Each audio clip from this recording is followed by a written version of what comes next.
வணக்கம் மக்களே. நம்ம கார்த்திக் கதையில் ஜூன் 20 என்ன நடக்க போகுது அப்படிங்கிறத பற்றி தாங்க இந்த வீடியோவில் இப்போ நம்ம பார்க்க போகிறோம். வீடியோவுக்கு மறக்காமல் லைக் பண்ணிக்கோங்க. நீங்கள் லைக் பண்ணுறது தான் எங்களுக்கு அடுத்தடுத்து வீடியோ போடுறதுக்கு ரொம்பவே இன்ட்ரெஸ்டிங்காக இருக்கும். ஸோ மறக்காமல் லைக் பண்ணிவிட்டு இந்த வீடியோவை தொடர்ந்து பாருங்கள். என்ன நடக்குது அப்படின்னு பார்த்துக்கிட்டிங்கன்னா, அந்த முருகன் இருக்கான அவனை வந்துட்டு அந்த மயில், அந்த இன்னொரு முத்து, அந்த முத்துவும் இன்னொருத்தர் பேர் சிவனாண்டி 2 பேருமே சேர்ந்து கொண்டாந்து ஒரு ரூமில் அடைச்சி வச்சுருக்காங்க. அவன் வந்து ஹீரோ கிட்ட மாட்டிக்கிட்டான்.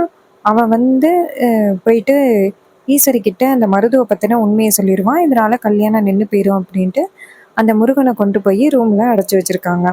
அப்போது அந்த முருகன் வந்துட்டு உட்காந்துருக்கும் பொழுதே அந்த முத்து வந்து வீடியோ பார்த்துக்கிட்டு இருக்காரு. ஏதோ வீடியோ பார்த்துக்கிட்டு சூப்பராக பாடுறானே அப்படின்னு சொல்லிட்டு பார்த்துக்கிட்டு உட்காந்துருக்காரு. அப்போ முருகனுக்கு வந்துட்டு பாத்ரூம் போகணும்னு நினைக்கிறேன். எந்திரிச்சு, சார் நான் பாத்ரூம் போயிட்டு வரேன் சார் அப்படின்னு சொல்ல, அவர் சொல்கிறாரு சரி சரி போயிட்டு வா அப்படின்னு சொன்னதும் இவரும் சரி அப்படின்னு சொல்லிட்டு அந்த இடத்துலேருந்து போகிறாரு. அவர் போனதோட இங்கிட்டு முத்து வந்துட்டு வீடியோ தான் பார்த்துக்கிட்டு இருக்காரு. அதே இடத்துக்கு சிவனாண்டி கதவை திறந்துக்கிட்டு உள்ளார வராரு. கையில் ஒரு கவரோட வராரு. அவர் வந்ததும் முத்து கேட்குறாரு, மவனே எங்கடா போயிட்டு வந்த அப்படின்னு. சிவனாண்டி சொல்கிறாரு, அது இருக்கட்டும், இங்கே உட்காந்துருந்தானே முருகன் எங்க அப்படின்னு. அதுக்கு அவர் சொல்கிறாரு, அவன் பாத்ரூம் தான் போயிருக்கான். சொல்லுடா மவனே, கையில் ஏதோ கவர் வச்சிருக்கா அப்படின்னு. சிவனாண்டி சொல்கிறாரு, இருங்க சித்தப்பா காமிக்கிறேன் அப்படின்னு சொல்லிட்டு கவருக்குள்ளேருந்து சட்டையை எடுக்கிறாங்க. சட்டையை பார்த்ததும் சிவனாண்டி சொல்கிறாரு, இந்த சட்டையை பாருங்களேன் அப்படின்னு. முத்து கேட்குறாரு, என்ன மவனே சட்டை சூப்பராக இருக்குது, இந்த சட்டை வந்துட்டு உனக்கா கல்யாணத்துக்கு போட்டுக்கிட்டு போறியா அப்படின்னு. அதுக்கு சிவனாண்டி சொல்கிறாரு, இல்லை சித்தப்பா, சந்திரா வந்துட்டு இந்த சட்டையை எனக்கு கொடுத்தா, ஒரு சூப்பரான பிளான் பண்ணியிருக்கா அப்படின்னு. இதை கேட்டதும் அவர் சொல்கிறாரு, என்ன பிளான் மவனே? சிவனாண்டி சொல்கிறாரு, சந்திரா வந்துட்டு எனக்கு ஃபோன் பண்ணா, சரி அப்படின்ட்டு நானும் போய் பார்த்தேன். சந்திரா என்ன சொன்னான்னா, இந்த சட்டையை கொடுத்து இந்த முருகன் இருக்கான இவனை காலி பண்ண சொன்னான். இந்த முருகனை காலி பண்ணிட்டு சட்டையை அந்த இடத்துல போட்டுட்டு போக சொன்னான். இதனால இந்த டிரைவர் பையன் மேலே தானே எல்லாருமே சந்தேகப்படுவாங்க. இதனால அவனை கைது பண்ணுறதுக்கு வாய்ப்பு இருக்குது. அதுக்கப்புறம் நம்ம ரோட்டும் கிளியர் ஆகிரும். ரேவதி அந்த மருதுவை கல்யாணம் பண்ணிடுவா. அதுக்கப்புறம் என்னையும் சந்திராவையும் எப்படி பிரித்தாங்களோ அதே மாதிரி அந்த மருது ரேவதியை நடு ரோட்டில் நிற்க வச்சுட்டு ஓடி போயிடுவான். அப்புறம் அந்த மருது எப்படிப்பட்டவன் அப்படின்னு அதிகாரிங்க கிட்ட சொல்லிட்டா, ஈஸ்வரி நினைப்பா தன் பெத்த பொண்ணோட வாழ்க்கை இப்படி ஆக்கிட்டமே அப்படின்னு அவளே நினச்சி ரொம்ப மனசு வேதனைப்படுவா. அது எல்லாத்தையுமே நம்ம நேரடியாக கண்ணு முன்னாடியே பார்க்கலாம். என்கிட்ட இருந்து சந்திராவை பிரித்ததுக்கு அந்த ஈஸ்வரிக்கு, அவ பொண்ணு ரேவதிக்கு எல்லாருக்குமே ஒரு தரமான பதிலடி கொடுக்கணும் அப்படின்னு சொல்கிறாரு. இதையெல்லாம் கேட்டதும் முத்து சொல்கிறாரு, மவனே சூப்பரான பிளான்டா, இந்த பிளானு கண்டிப்பாக ஒர்க் அவுட் ஆகும். இங்கே இருக்கிற அந்த முருகனை மட்டும் காலி பண்ணி இந்த சட்டையை மட்டும் அந்த இடத்துல போட்டுட்டா எல்லாருமே அந்த முருகன் மேலே தான் பழி சொல்லுவாங்க. சூப்பரான பிளான்டா, மருமக எப்போவுமே பிளான்ல மாஸ்டர் தான் பண்ணுறா அப்படின்ட்டு. அதுக்கு சிவனாண்டி சொல்கிறாரு, சரி இருங்க, அதுக்கு முன்னாடி அந்த முருகன் எங்கே அப்படின்னு. இன்னொரு பக்கம் முருகன் இது எல்லாத்தையுமே காதில் வாங்கிடுறாரு. காதில் வாங்கணும் அவருக்கு ரொம்பவே ஷாக்கிங்காக இருக்குது. அட பாவியில என்னை காலி பண்ணுறதுக்கா நீங்கள் இவ்வளோ பெரிய பிளான் பண்ணிக்கிட்டு இருக்கீங்க, கண்டிப்பாக உங்ககிட்ட சிக்க மாட்டேன்டா அப்படின்ட்டு அவர் ஓடுறாரு. அப்போ பக்கத்தில் இருக்கிற அட்டைப்பட்டி எல்லாமே கீழே விழுந்துருது. இதை பார்த்ததும் முத்து சொல்கிறாரு, அவனே நீ பேசுனது எல்லாத்தையுமே அவன் காதில் வாங்கிட்டான் போல, சீக்கிரம் அவனை போய் பிடிடா அப்படின்னு சொன்னதும் சிவனாண்டி சொல்கிறாரு, சரி சித்தப்பா அந்த போகிறேன் அப்படின்னு சொல்லிட்டு இங்கேருந்து ஓடுறாங்க. 2 பேருமே சேர்ந்து ஓடுறாங்க. முருகன் வந்துட்டு ஓடுறாரு, ஓடி போய் ஒளிஞ்சிடுறாரு. இன்னொரு பக்கம் இவங்க 2 பேருமே வந்துட்டு அவன் எங்கே போனான் அப்படின்னு. அதுக்கு முத்து சொல்கிறாரு, மவனே நம்ம பேசிக்கிட்டு இருந்த பிளான் கூட அவனுக்கு தெரிஞ்சு போச்சு. ஸோ கண்டிப்பாக அவன் அந்த டிரைவர் பைக்கிட்ட மாட்டுனா நம்ம மேலே உள்ள கோவத்தில் அவன் எல்லாத்தையும் சொல்கிறதுக்கு நிறைய வாய்ப்பு இருக்குது. இப்போது என்னடா பண்ணுறது அப்படின்னு. அதுக்கு சிவனாண்டி சொல்கிறாரு, சித்தப்பா என்ன ஆனாலும் சரி அவன் மட்டும் அந்த டிரைவரை பையில பார்க்கவே கூடாது. அவன் கண்டிப்பாக அந்த மண்டபத்துக்கு போகிறதுக்கு நிறைய வாய்ப்பு இருக்குது. அதனால அந்த மண்டபத்துக்கே நம்ம போவோம். அவன் வந்தால் அவனை பிடிச்சிடலாம் அப்படின்னு. இதை கேட்டதும் முத்துவும் சரிடா அவனே அப்படிங்கிறாங்க. இன்னொரு பக்கம் முருகன் நினைக்கிறான், எப்படியாவது தப்பிச்சு போயிடலாம் அப்படின்னு பார்த்தா இவனுங்க என்னை காலி பண்ணிட்டு அந்த கார்த்தி மேலே பழி போடலாம் அப்படின்ட்டு இருக்கானுங்களே, இவங்கிட்ட மாட்டினா கண்டிப்பாக நம்ம வாழ்க்கை காலி ஆகிரும். அதுக்கு பேசாப்புல நம்ம உண்மையை ஒத்துக்கிட்டு சரண்டர் ஆகிட்டா நம்ம உசுறுனாச்சும் மிஞ்சும் அப்படின்ட்டு அவன் இங்கேருந்து மண்டபத்துக்கே போகலாம். மண்டபத்தில் தான் கார்த்தி இருப்பார். அவர்கிட்ட உண்மையை சொல்லி நம்ம உயிரை காப்பாற்றிக்கலாம் அப்படின்னு அவர் நேராக மண்டபத்துக்கு போகிறாரு. இன்னொரு பக்கம் முத்து மண்டபத்து வாசல்ல நிற்கிறாரு. இன்னொரு பக்கம் சிவனாண்டி மண்டபத்துக்குள்ள நிக்கிறான். அப்போ சிவனாண்டி நினைக்கிறாரு அவன் இந்த பக்கம் எங்கேயுமே வரல. சரி சித்தப்பாட்ட கேட்போம் அப்படின்னு நேரா முத்துக்கு ஃபோன் பண்ணி, சித்தப்பா அவன் அந்த பக்கம் வந்தானா அப்படின்னு. முத்து சொல்றாரு, இல்லடா மவனே அப்படின்னு. இன்னொரு பக்கம் நம்ம மயிலு இதை கவனிக்கிறாரு. உள்ளர என்னடானா சிவனாண்டி நிக்கிறான், வெளியில என்னடானா முத்து நிக்கிறான். இவனுங்க 2 பேரும் இப்படி நிக்கிற ஆளே கிடையாது.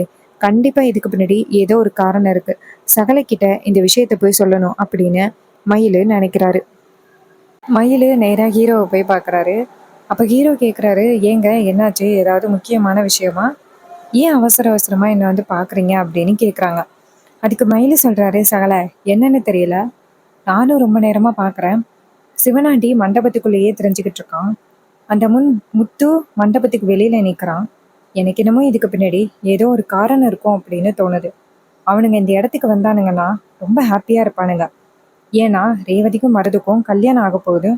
உங்க கூட ரேவதிக்கு கல்யாணம் ஆகலை அப்படின்னு சந்தோஷமா இருப்பானுங்க.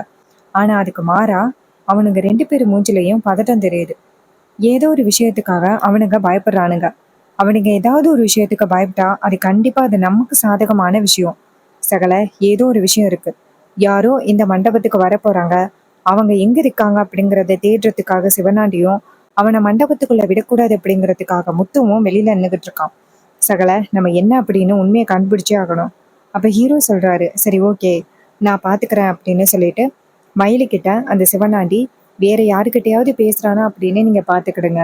அந்த முத்துவுக்கு முன்னாடியே நான் வெளியில நிக்கிறேன் அப்படின்னு. இதை கேட்டதும் அவரும் சரி அப்படிங்கிறாரு. அப்போ முத்து நின்றுகிட்டு இருக்காரு. அவன் அந்த பக்கம் தான் வருவான் ஆனா வரலையே அப்படின்னு.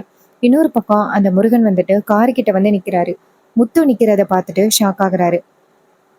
ஹீரோவும் அந்த இடத்துல நின்றுகிட்டு இருக்காரு. முத்து ஹீரோவை பார்த்துட்டு ஷாக் ஆகுறாரு. இவன் இவன் எதுக்கு இந்த இடத்துக்கு வந்திருக்கான்? ஒருவேளை இந்த விஷயம் தெரிஞ்சு வந்து நிப்பானோ? அப்படி அவனுக்கு இந்த விஷயம் தெரியறதுக்கு வாய்ப்பே இல்லையே. இப்ப என்ன பண்றது அப்படின்னு நிக்கிறாங்க.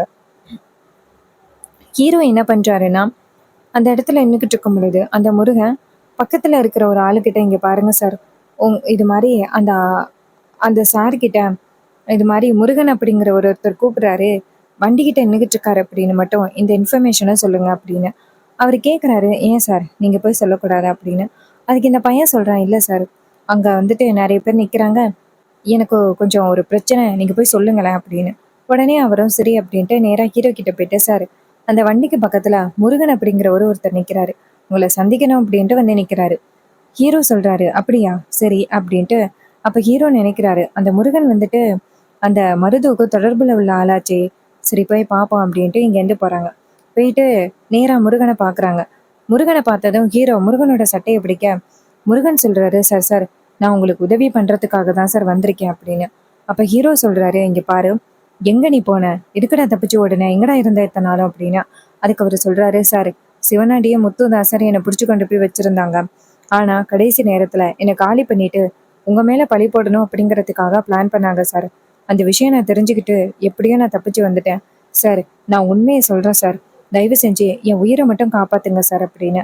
அப்ப ஹீரோ சொல்றாரு, அப்போ அத்தைக்கிட்ட வந்துட்டு உண்மையை சொல்றியா அப்படின்னு சொல்ல, அதுக்கு அவர் சொல்றாரு, நான் கண்டிப்பா வந்துட்டு உண்மையை சொல்றேன் சார், அத்தனை பேருக்கு முன்னாடி உண்மையை சொல்றேன் சார் அப்படின்னு. ஹீரோவும் சரி வா அப்படின்னு சொல்ல, அவர் சொல்றாரு, சார் சார் அங்க முத்து நிப்பாரு சார், கண்டிப்பா வந்துட்டு என்ன கண்டுபிடிச்சிருவாங்க சார். ஹீரோ சொல்றாரு, கவலைப்படாத, உன்னை பத்திரமா உள்ளார கூட்டிட்டு போக வேண்டியது என்னோட பொறுப்பு அப்படின்னு மண்டபத்துக்கு பின்னாடி இருக்கிற வாசல் வழியா கூட்டிட்டு வராங்க. நேரா முத்துவை கொண்டாந்து முருகாவை கொண்டாந்து நிக்க வைக்கிறாங்க. சிவனாண்டி முருகா ஹீரோவோட பக்கத்துல நிக்கிறத பார்த்துட்டு ஷாக் ஆகுறாரு. சித்தப்பாவை பார்த்துக்க சொன்ன, அப்படி என்னதான் பண்ணிக்கிட்டு இருக்காரு அப்படின்னு போயிட்டு நேரா சித்தப்பா கிட்ட, யோ என்னையா பண்ணிக்கிட்டு இருக்க, அங்க அந்த டிரைவர் பையன் முருகனை மண்டபத்துக்குள்ள கூட்டிட்டு வந்துட்டான், ஈஸ்வரி கிட்ட உண்மையை சொல்ல போறான், இப்ப என்னையா பண்றது அப்படின்னு. சந்திரா அந்த இடத்துக்கு வந்துட்டு அந்த முருகனை பார்த்ததும் ரொம்பவே அதிர்ச்சி ஆகுறாங்க. இவன் எப்படி இங்க வந்தான், அவங்கள பார்த்துக்க தானே சொன்னேன், கோட்டை விட்டுட்டாங்களா மறுபடியும் அப்படின்னு பாக்குறாங்க சந்திரா. அப்போ சந்திரா என்ன பண்றாங்கன்னா, நேரா அந்த இடத்துக்கு வந்துட்டு நேரா முருகனை பார்த்து, டேய் நீ இங்க என்னடா பண்ற அப்படின்னு. முருகன் சொல்றாங்க, இங்க பாருங்க மேடம், நீங்க என்னை காலி பண்றதா பிளான் பண்ணீங்க. நீங்க வந்துட்டு எனக்கு ஹெல்ப் பண்ற மாதிரி நடிச்சுப்பிட்டு கடைசியில எனக்கு இவ்வளவு பெரிய துரோகத்தை பண்ண பார்த்தீங்க. அதனாலதான் உங்களை பத்தின உண்மையை சொல்லலாம் அப்படின்னு நினைச்சு நான் இங்க வந்திருக்கேன். இதை கேட்டதும் சந்திரா ரொம்பவே ஷாக் ஆகுறாங்க. அப்ப ஹீரோ என்ன பண்றாருன்னா, நேரா அந்த இடத்துக்கு வராரு. அப்போ ஹீரோ வந்துட்டு நேரா முருகாவை பார்த்து, இங்க பாரு, என்ன இதுக்கு பின்னாடி தப்பு இருந்துச்சோ, அந்த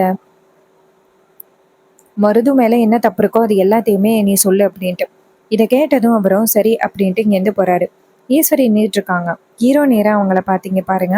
இதுவரைக்கும் வந்துட்டு எந்தவித தப்பும் பண்ணல நான். நான் உங்ககிட்ட உண்மைய நிரூபிக்கிறதுக்காக தான் போராடினேன். நீங்க பார்த்து வச்சிருக்க மாப்பிள நல்லவனே கிடையாது. அவன் சரியான ஃப்ராடு. குடும்பத்துல உள்ளவங்க எல்லாரையுமே கஷ்டப்படுத்த பார்க்குறான். அது மட்டும் இல்லாம பெண்களுக்கு எதிரா நெறைய சதி திட்டங்கள போட்டிருக்கான். அப்படி இருக்கையில அவனை எப்படி வந்துட்டு நான் அமைதியா பார்த்துக்கிட்டு இருக்க முடியும்? இது எல்லாமே இந்த மருதுக்கு வேலை பார்த்த இந்த முருகனுக்கு தெரியும். அப்ப முருகன் நேரா ஈஸ்வரிய பார்த்து, "இங்க பாருங்க மேடம், ஆமா, ரெட்டுன்னு சொல்லிக்கிட்டு இருக்கவனே அவன்தான். அவன் எங்களுக்கு நெறைய காசு குடுப்பான். நெறைய வீடியோக்கள அவனுக்கு நாங்க அனுப்புனோம். அந்த வீடியோக்கள் எல்லாத்தையுமே வச்சுக்கிட்டு அவன் எனக்கு நெறைய பணங்கள் அனுப்புனான். அந்த பணத்த வச்சு தான் நாங்க ரொம்ப ஜாலியா என்ஜாய் பண்ணிக்கிட்டு இருந்தோம். இது மாரி திடீர்னு வந்துட்டு ஒரு பிரச்சனை ஆகிட்டு, அதுல கார்த்திக் சார் வந்துட்டு எங்கள பத்தின உண்மைகள கண்டுபிடிச்சுட்டாங்க. எங்கள தொரத்த ஆரம்பிச்சாங்க. நான் போய் ஒரு இடத்துல ஒளிஞ்சிருந்தேன். அப்ப டக்குன்னு அந்த சிவனாண்டியும், முத்துவும் என்னை தூக்கிட்டு போயிட்டாங்க. அவனுங்க போயிட்டு என்னை ஒரு இடத்துல அடைச்சு வச்சிருந்தானுங்க. என்ன காலி பண்ணிட்டு கார்த்திக் சார் மேல பழி போடணும் அப்படிங்கிறது தான் அவனோட பிளானே. ஆனா கடைசி நேரத்துல அது எல்லா பத்தியுமே தெரிஞ்சுக்கிட்டு நான் தப்பிச்சு வந்துட்டேன். இங்க பாருங்க மேடம், எப்படியாவது என்ன காப்பாத்துங்க. அவன்கிட்டேருந்து நான் உண்மை எல்லாத்தையுமே உங்ககிட்ட சொல்லிட்டேன். தயவு செஞ்சு என்ன நம்புங்க அப்படின்னு சொல்ல, ஈஸ்வரி சொல்றாங்க, இங்க பாரு, நான் நம்புறேன். நான் எப்படி நம்பாம இருப்பேன்? நீ நேரடியாவே வந்து உண்மைய சொல்ற அப்படின்னா நம்பாமையா இருப்பேன் அப்படின்னு. அப்ப ஹீரோ சொல்றாரு, இங்க பாருங்க அத்தை, இப்பயாவது நம்புறீங்களா? அவன் எப்படிப்பட்டவன் அப்படிங்கிறத நீங்க நம்புறீங்களா அப்படின்னு. ஈஸ்வரி சொல்றாங்க, ஆமாம், இப்பதான் அவன் எப்படிப்பட்டவன் அப்படிங்கிறதையே நான் நம்புறேன் அப்படின்ட்டு ஈஸ்வரி சொல்றாங்க. ஸோ நம்ம ஹீரோ வந்துட்டு உண்மையெல்லாம் வந்துட்டு சூப்பரா நிரூபிச்சுட்டாரு. அந்த முருகன் அத்தனை பேருக்கு முன்னாடி வந்து உண்மைய சொல்றாரு. சந்திரா அந்த இடத்துக்கு வந்துட்டு மறுபடியும் குழப்ப பார்க்குறாங்க. அப்படியெல்லாம் எதுவும் நடக்கல அப்படின்னு சொல்லிட்டு குழப்ப பார்க்குறாங்க. ஆனா ஈஸ்வரி என்ன பண்றாங்கன்னா, சந்திரா கிட்ட இங்க பாரு சந்திரா, இது என் பொண்ணோட வாழ்க்கை. கல்யாணம் அப்படிங்கிறது ஒரு தடவை தான் நடக்கும். நான் அது மாதிரி தவறான ஒருத்தனுக்கு கல்யாணம் பண்ணி வச்சுட்டு என் பொண்ணை வந்துட்டு ரொம்ப கஷ்டப்படுத்துற முடியாது. அவ கடைசி வரைக்கும் சந்தோஷமா அவ புருஷன் கூட இருக்கணும். அதுக்காக நான் வந்துட்டு எல்லாத்தையும் ஏத்துக்கிட்டு தான் ஆகணும். இங்க பாரு, இவன் எப்படிப்பட்டவன் அப்படின்னு சொன்ன பிறகு எனக்கே ரொம்ப அதிர்ச்சியா இருக்கு. அதனால நான் கண்டிப்பா வந்துட்டு விடவே மாட்டேன். என் பொண்ணுக்கு ஒரு நல்ல வாழ்க்கையை தான் ஏற்படுத்தி கொடுப்பேன். அதனால கார்த்தி சொல்றத நான் நம்பிதான் ஆகணும் அப்படின்ட்டு நேரா மருதுவை பார்த்து, டே, இவ்வளோ பெரிய வேலையை பண்ணிட்டு சுலபமா இந்த வீட்டில் உள்ளவங்க எல்லாரையுமே ஏமாத்தலாம் அப்படின்னு பாத்தியல்ல, மரியாதையா இந்த இடத்த விட்டு போடா அப்படின்னு சொன்னதும் அவரு ரொம்பவே ஷாக் ஆகுறாரு. அதிகாரிங்க அந்த மருதுவை கைது பண்ணி கூட்டிட்டு போறாங்க. இதை பார்த்துட்டு சந்திராவுக்கு ரொம்ப அதிர்ச்சியா இருக்கு. ஏதாவது ஒரு பிளான் பண்ணி வீட்டுக்குள்ள பிரச்சனையை உண்டாக்கி நம்ம ரேவதியோட வாழ்க்கையை காலியாக்கி ஈஸ்வரிய அசிங்கப்படுத்தலாம் அப்படின்னு பார்த்தா கடைசி நேரத்துல இப்படி ஆகிடுச்சு. நம்ம என்ன ட்ரை பண்ணாலும் எதுவும் நடக்காது போலயே அப்படின்னு ரொம்பவே ஷாக் ஆகுறாங்க. ஸோ இந்த கதை உங்களுக்கு பிடிச்சிருக்கா? இந்த கதை பிடிச்சிருந்துச்சுன்னா இந்த வீடியோவுக்கு மறக்காம லைக் பண்ணிக்கோங்க. நீங்க லைக் பண்றது தான் எங்களுக்கு அடுத்தடுத்து வீடியோ போடுறதுக்கு ரொம்பவே இன்ட்ரெஸ்டிங்காக இருக்கும். ஸோ மறக்காம லைக் பண்ணிட்டு இந்த வீடியோவை தொடர்ந்து பாருங்க. அது மட்டும் இல்லாமல் நம்மக்கிட்ட ஹேர் கிளிப்ஸ் அண்ட் ஆக்சசரிஸ் வந்துட்டு அவைலபிளாக இருக்குது. இந்த ஹேர் கிளிப்ஸ் ஆக்சசரிஸ் வேணும் அப்படின்னா நீங்கள் நம்மளோட சேனலை சப்ஸ்கிரைப் பண்ணி ஃபாலோ பண்ணிக்கோங்க. கமெண்டில் வந்துட்டு ஹாய் அப்படின்னு மெசேஜ் பண்ணிங்கன்னா உங்களுக்கு எந்த ப்ராடக்டை எப்படி பை பண்ணுறது அப்படிங்கிறத பற்றி நான் உங்ககிட்ட சொல்லுவேன். நம்ம அதிகமாக நேச்சர் சம்மந்தமான வீடியோஸ் தான் வந்து நிறைய ஷேர் பண்ணிக்கிட்டு இருக்கோம். உங்களுக்கு நேச்சர் சம்மந்தமான வீடியோஸ் பிடிக்குமா? நம்மளோட சேனலை தொடர்ந்து ஃபாலோ பண்ணுங்கள். தேங்க்யூ ஃபார் வாட்சிங். See you on next new video.